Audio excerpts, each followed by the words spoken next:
Pernah punya rekan kerja yang kerjanya cuma nitip tugas, nongkrong main HP, dan entah bagaimana selalu lolos dari masalah? Aku punya. Namanya Seth. Selama berbulan-bulan dia memperalatku, sampai akhirnya aku menyiapkan sebuah perangkap digital kecil yang membuat karirnya berantakan. Kalau kamu pernah merasakan puasnya melihat orang malas akhirnya kena batunya, klik tombol subscribe dan like video ini. Cerita ini adalah bukti nyata kalau kadang balas dendam bisa jadi seni yang sangat memuaskan. Yuk kita mulai.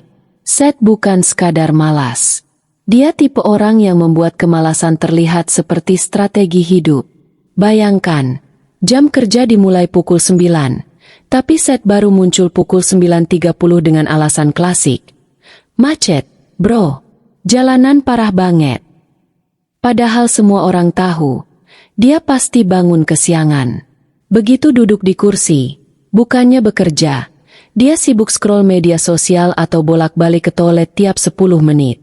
Dan saat makan siang? Oh, jangan berharap dia balik tepat waktu. 2 jam menghilang itu sudah standar. Dan masalah terbesarnya, dia jago menyuruh orang lain bekerja untuknya. Korban favoritnya? Aku.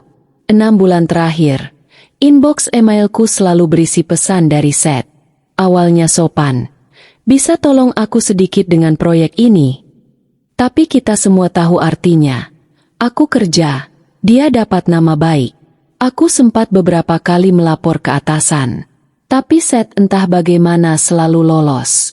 Dia punya bakat menjilat, memutarbalikkan fakta, dan membuat dirinya terlihat tidak bersalah. Kalau aku bilang dia numpukin kerjaan ke aku, dia tinggal jawab, "Oh, aku cuma minta bantuan kecil kok. Lagi pula, namaku lebih ahli." Dan anehnya, bosku sering percaya. Bayangkan frustrasinya. Aku lembur, mataku perih menatap layar Excel, sementara Seth pulang lebih dulu dengan senyum lebar. Titik puncaknya datang ketika sebuah laporan penting untuk klien harus selesai dalam 2 hari. Tanpa malu, Seth menyerahkan semuanya padaku di menit terakhir. Laporan itu bukan laporan kecil. Ini pekerjaan besar yang bisa memengaruhi reputasi kantor. Aku ingat malam itu. Jantungku berdebar cepat. Telapak tanganku berkeringat. Aku merasa dipermainkan. Kenapa aku harus jadi korban terus-menerus? Dan saat itulah ide muncul. Beberapa hari sebelumnya, aku pernah bertanya santai pada Seth. Lu jago Excel nggak? Dia terkekeh. Wah, Excel itu ribet banget. Gue cuma ngerti yang dasar-dasar aja. Perfect, itu kelemahannya.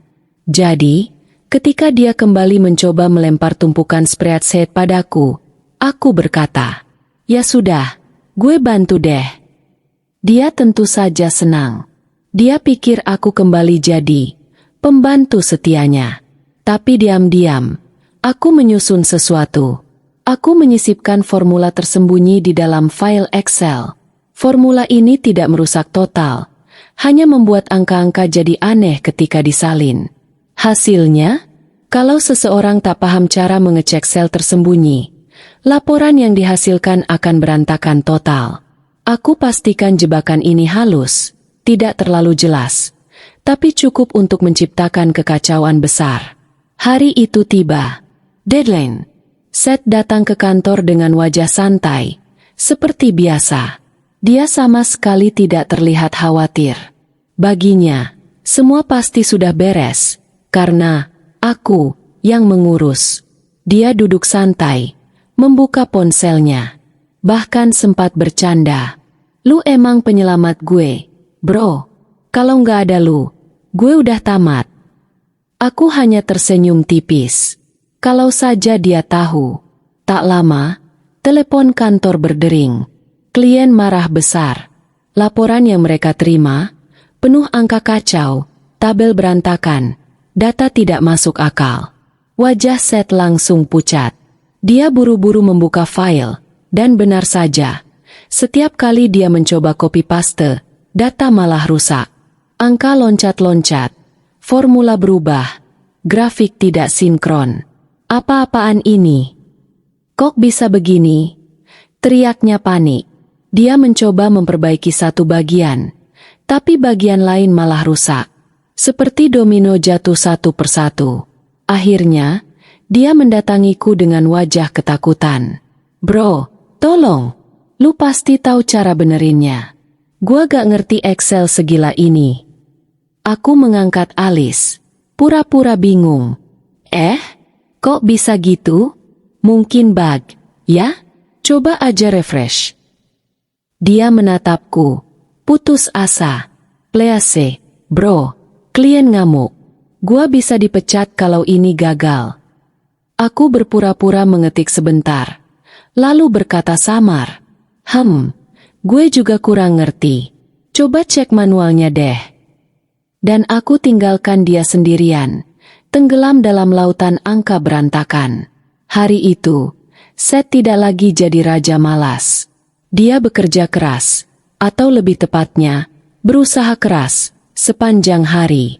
Tangannya gemetar, wajahnya berkeringat, matanya merah menatap layar.